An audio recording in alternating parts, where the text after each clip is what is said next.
On to our next interviewee now. Needs no introduction. He has a very impressive musical resume. We have Gareth Dunlop. I just want to welcome you to the show. It's a privilege to have you on. Been meaning to get you on for a while now, Oh, thanks very much, Danny. Yeah, it's good to talk to you.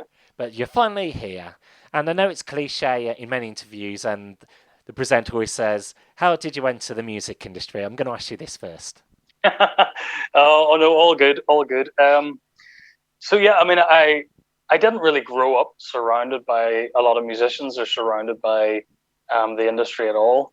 It was almost a surprise to myself when I kind of found my way into it. It was a magazine I was flicking through when I was maybe around 13 or 14, and I saw this picture of a Stratocaster type guitar, and I badgered my folks about it. I think they probably thought at the time it was just going to be another fad. Um, but they finally broke down and bought this guitar. I think it must have been for a birthday, and yeah, it just very quickly became an obsession. I just wanted to play as loud and as fast as as I could, and I started surrounding myself with that kind of music and trying to seek out other musicians and convince my friends to be musicians as well, just to try to find my tribe. Um, and then a little later on, I started listening to more songwriter based artists, um, artists like Bob Dylan and Neil Young and Tom Waits. And I think that really sparked an interest in me to want to try to write some of my own words down and see if I could make sense of it. And fast forward a little bit after that, I found my people, I found my tribe. I went to music college and found the right like minded fools, people who were into the same stuff I was into. And I've been very lucky, really, ever since. I've managed to land a couple of publishing deals that have seen my music get featured in a few TV shows and movies and things like that. Yeah, it's been a wild ride. Marvelous. And just looking at your history as well, you worked on various film soundtracks. Was film always something that you always wanted to be part of? Do you know, it was just something that kind of happened when I got into the business side of songwriting. I can still remember my first publisher, and she came up to me after a show in Nashville and said, "Hey, do you have any publishing going on? I'd like to talk." And I think my answer was something like, "Well, I've absolutely no idea what that is, so I definitely don't have publishing going on." So that was a real learning curve, and the job of a good publisher is to find homes for your music, and that's what they did, and they seeked out opportunities with sync and television and film. And you lived in the States for a while. Will America always be a part of you? And being back in Belfast now, is there no place like home?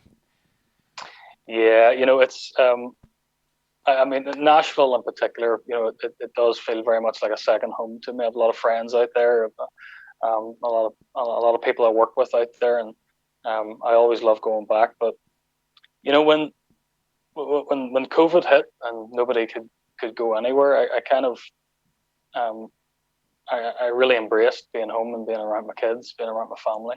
It was the first time in a long time that I had a real prolonged um, period with them that I could, I knew that I wasn't going to miss out on much. I mean, I've missed birthdays, first words, first steps, you name it. So that's been the silver lining, I guess, over the last couple of years of being home.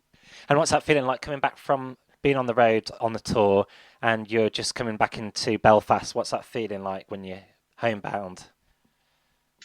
Yeah, I'm a home bird at heart. I absolutely love it here. I have a strong connection to Belfast. I grew. I mean, I grew up here. I guess it's the same for a lot of people. Depending on where you're from, um, it'll always be home to me. And this is where this is where my friends are. This is where my family is. So coming off a tour and coming home, there's no feeling like it. Onto the status quo now. We're talking about your new album and new single from it's a title track from the album, Animal. Hmm. And how would you describe this album? It's very acoustic, has kind of elements of melancholia in places as well. It's quite chilled out.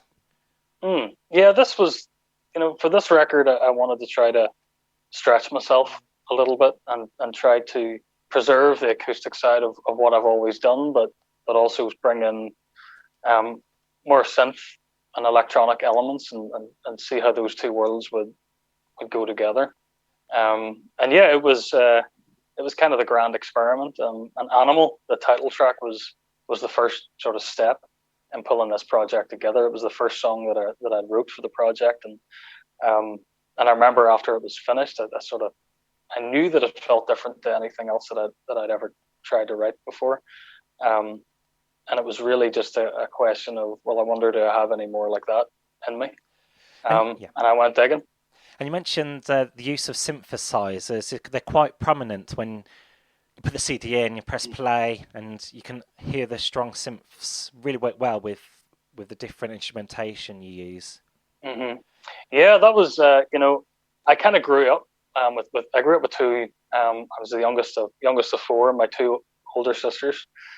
Um, I I grew up listening to their music collection as a kid, so I was listening to a lot of '80s stuff, kind of getting blared out from their bedroom.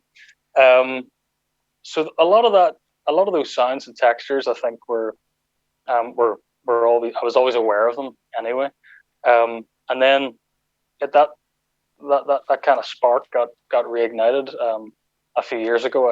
I got turned on to a band called LCD Sound System, and I mean, I I heard their stuff, and I mean, I haven't recovered since. It was like, all right, okay, so how do I grab some of this stuff, some of that flavor, and and try to add it to the mix of what I've been doing.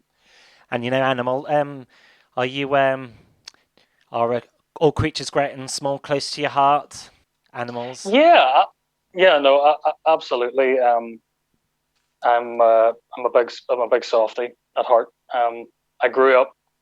My dad would have hunted quite a lot and tried to bring me and my brother out along with that. It was almost a rite of passage. His dad did it with him, and it always made me feel so weird and so strange. Shooting at things, and yeah, I think that's always that sensibility has always been in me from a young age. And your album as well, it was recorded at Sycamore Studios, I noticed on the sleeve. Mm. Yes, well, that's the fancy unofficial name for my studio here at home in the front room. Um, yeah, it's this. I've had a studio in the house since we moved in here, in one shape or another. It's grown. It's got smaller. It's grown again, and I've grown with it. It's a room that I'm very familiar with. It's a room that I know how to. Well, I feel I know how to get a lot of different sounds out of. And your artwork as well. Who designed that on the sleeve? So that was my wife.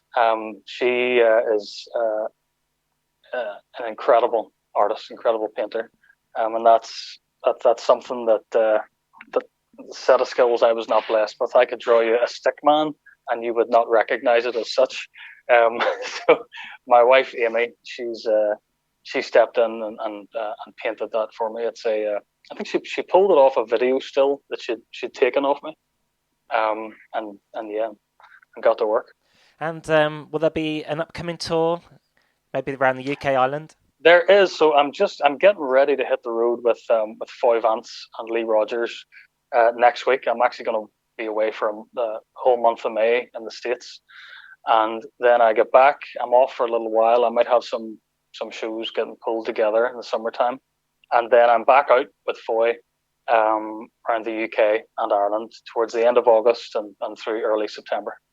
And the best way to keep up to date with you is your official website and all your social media links as well. Yes, I'm on all the usual online places, and my website is garethdunlop.com. Well, Gareth, thanks very much for taking time out to talk to me today. Finally, it's great to have you on the show, and we're going to get one of your tracks played now. Best of luck with your tour and everything, and this album as well. I hope it's a success for you. Thanks very much, Dan. I appreciate it. Until next time, we'll check in again soon.